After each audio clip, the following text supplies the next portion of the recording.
আসসালামু আলাইকুম প্রিয় দর্শক, আজকে নামাজের ভিডিও দেখাবো। আমরা কতদূর নামাজে যাই যে সর্বপ্রথমে দেখেন একজন মিশরের লোক আমার সাথে হাত উড়ালো। আমরা এক এক করে রুমে থেকে বের হতে শুরু করলাম। তারপর মরুভূমির মধ্যে আমরা একজন আরেকজনের সাথে সাক্ষাৎ হলো। তারপর আমরা আস্তে আস্তে গাড়িতে ওঠার জন্য প্রস্তুতি নিচ্ছি। গাড়িতে ওঠার জন্য প্রস্তুতি নিতে জানামাজ বিছাচ্ছি। এই যে একজন একজন করে বের হয়ে গাড়ির দিকে যাচ্ছি, আস্তে আস্তে এগিয়ে যাচ্ছি। আমরা যখন নামাজে যাই তখন গাড়িটা হচ্ছে আসলে এরকম একটা গাড়ি, বড় গাড়িও নয়, একদম ছোটো গাড়ি, তো সবগুলি মানুষ একসাথে জায়গা হয় না। এই জন্য একজন একজন একজন একজন করে চেপা চাপা আস্তে আস্তে ঢুকতে শুরু করলাম। দেখতে তখন আজকে আমাদের পবিত্র জুমা নামাজে যাওয়ার দৃশ্য। মিশরের লোকটি যখন সামনে গিয়ে দাঁড়াইছে তখন তো সে টাকা পায় নাই। তারপরে আমরা আস্তে আস্তে গাড়ি নিয়ে বের হলাম, আমাদের মাঝরাত থেকে আস্তে আস্তে মসজিদের দিকে যাওয়া শুরু করলাম।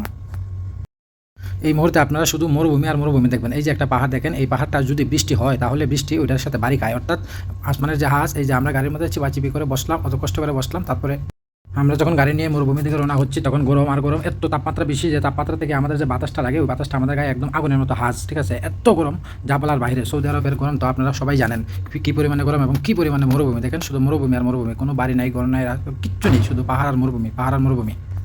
আমরা মসজিদের কাছাকাছি চলে এসেছি। চলে আসার পরে আমার একজন ফ্রেন্ড বলতেছে মসজিদের পাশে আসতে আজানের সুর শুনলাম, তারপরে একটু অফ শুনলাম।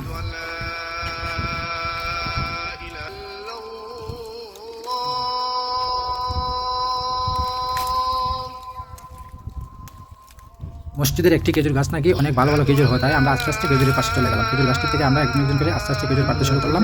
তারপর নিজ হাতে খেজুর গাছ থেকে যখন খেজুর পেরে খাওয়ার জন্য প্রস্তুতি নিলাম। এত মজার খেজুর, বিশ্বাস করবেন না, যারা খায় নাই তারা হয়তো বুঝতে পারবে না এই খেজুরের কি মজা।